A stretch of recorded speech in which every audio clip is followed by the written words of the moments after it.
What's good, YouTube? It's your boy the pronominal tylerG underscore MZ. Yes sir guys, today we're back with another video. Today we'll be watching why 9 students snaps and killed their teachers. You feel what I'm saying? Because they give them F, they failed them because they were being a bad kid or some shit like that. We don't know what's going on with nowadays kids. Like, why would you snap because your teacher gave you an F? The bad grade incident. Willard Miller was a casual, calm, and boring, fairly nice student.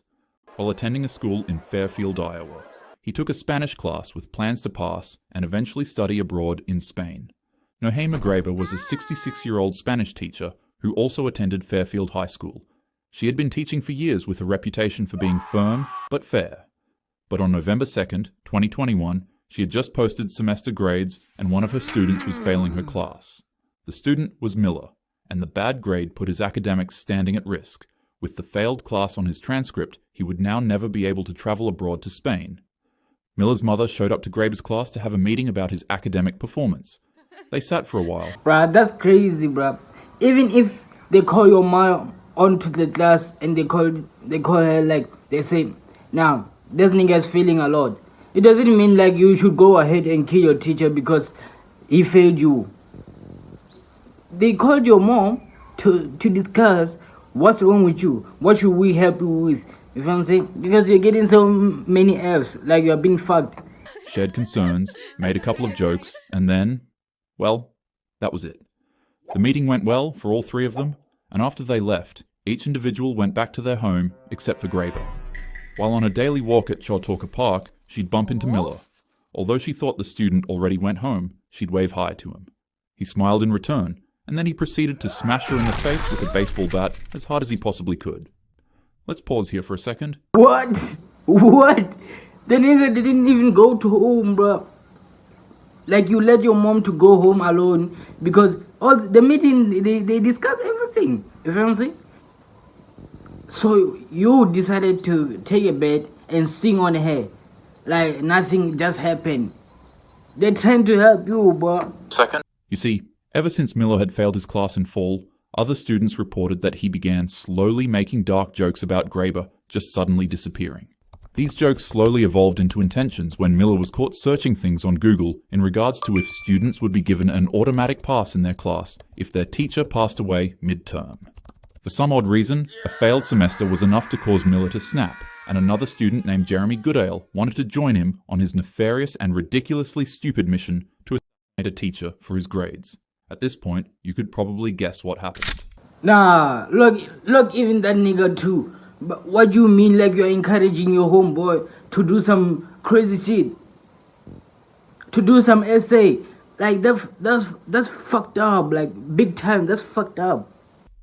Goodale stayed on watch as Miller struck the Spanish teacher again and again with a baseball bat, swinging as hard as he could.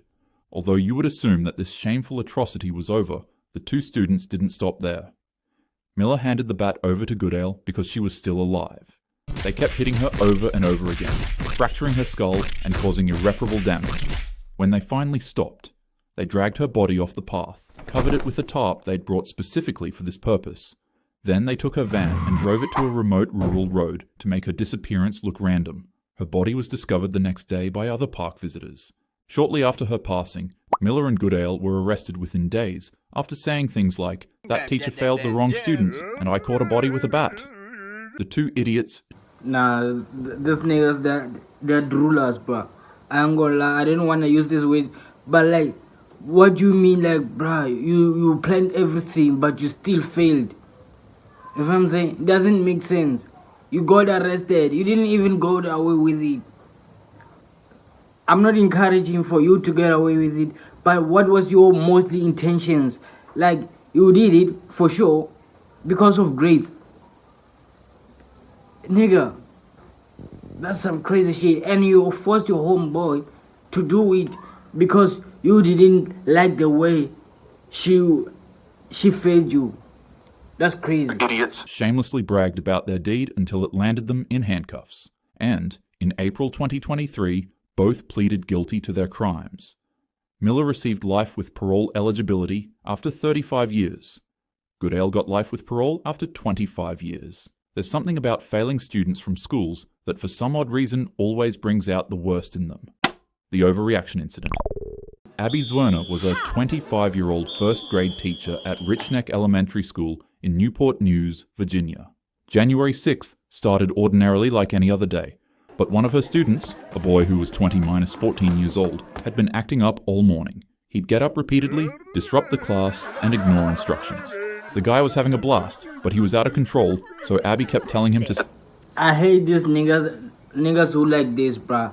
Like, I don't understand. What is your purpose? Like, you're interrupting a teacher's ceremony. Like, he's giving other kids some teaching lessons, and you just talk some random shit, and you think like you're a comedian. Nah, sometimes it's no, bruh. It's like you're being dumb to yourself. Like that is. I feel like me, I wouldn't. When I was student, I've been thinking about like, damn, I'm failing a lot. So I should, you feel what I'm saying? I should give my student, my teacher, cause that's some dumb shit to do.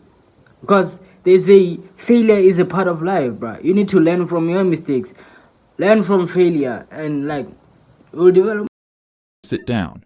At one point, frustrated by being told to sit down again, the fella threw his hands up in the air and yelled, "Fine." As his arms came down, he deliberately knocked the teacher's phone off her desk, shattering the screen. She had to send him to the office, and school policy required consequences for property damage. So he was suspended and went home angry. His mother was notified, but there was something the school administrators didn't know about. The family kept a loaded, pew-pew at home, and the boy knew exactly where it was. After serving the suspension, he returned to school. Security didn't thoroughly search his pockets because they seemed too small to hold anything dangerous. And besides, what possible threat could someone as small as him actually pose? He walked into Zwerner's classroom while she helped another student. She looked up and saw him standing there in the doorway.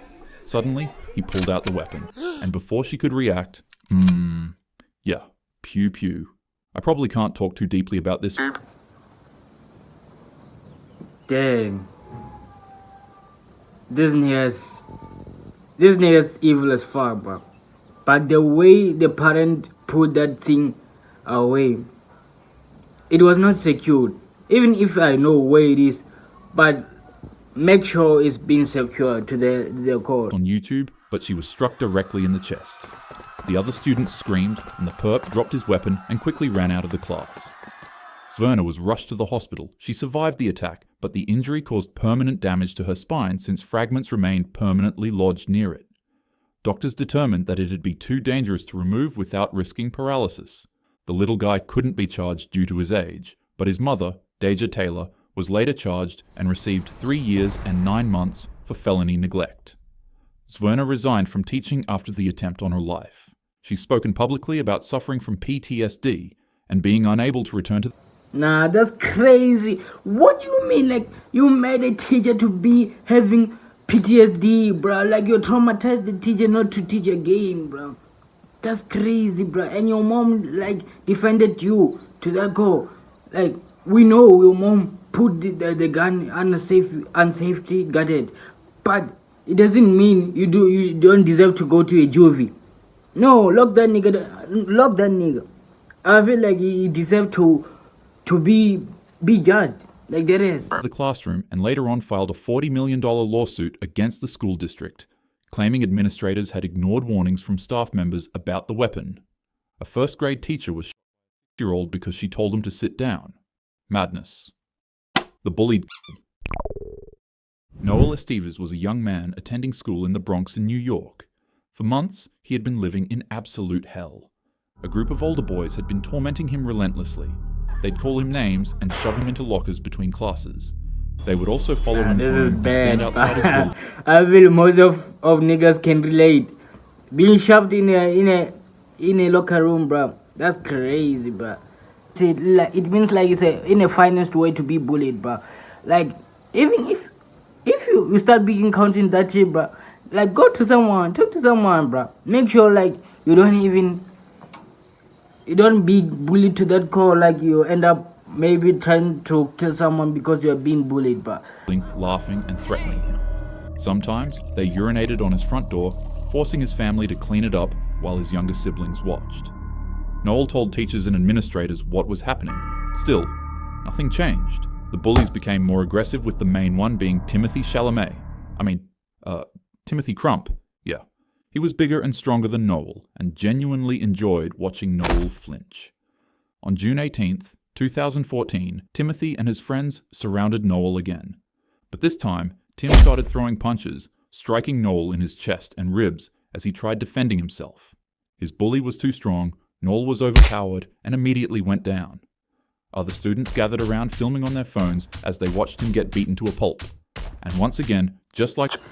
I feel like this thing, bro, when you're recording me, bro, get beat down, bro. That's crazy, bro. That will make me more angry than angry, bro. Like, what do you mean, bro? Like, you are bullying me and your homeboys around me and taking videos, bro. What do you mean, bro? Like, I'm beaten down. And like, at that time, I'm talking to everyone. I'm addressing it. Say, bro, these niggas are bullying me. And you say, nah. Tell us when they do it again. What the fuck do you mean? What the fuck do you mean, bro? The police, and just like the teachers, no one stepped in to intervene. It was at this moment that something inside Noel snapped. He'd started carrying a knife for protection and intimidation after months of harassment, never planning to actually use it. But in that moment, Noel saw red. He pulled out the hidden weapon and fought back, completely catching his bully by surprise, and he attacked him. Timothy tried to get away, but there was no chance. He eventually passed away, and Noel was arrested by the police for second-degree murder. But extensive evidence of bullying emerged. Damn, bro. That's crazy, bro. I feel like in this way, bro, there's no one hearing your complaints and everything. Even if you go to the police, if you go to the police and they don't take it seriously, bro, I don't encourage you to do what? To slide someone. Bullying emerged. Text messages, witness statements, and security footage showed previous attacks, allowing his charge to be reduced. Noel pleaded guilty and received 18 months in juvenile detention and 5 years probation. I feel like as a kid and you encounter being bullied and everything, I feel like speak to someone. If I'm saying, make sure like you being heard, your voice being heard, but don't take matter in your own hand, bro. If I'm saying, like, there's more into life, bro. But this was a double video. I don't know. Dang, this is scary, bro. This is scary. If you like this video, please comment, subscribe, and do all those things. See you in the next video.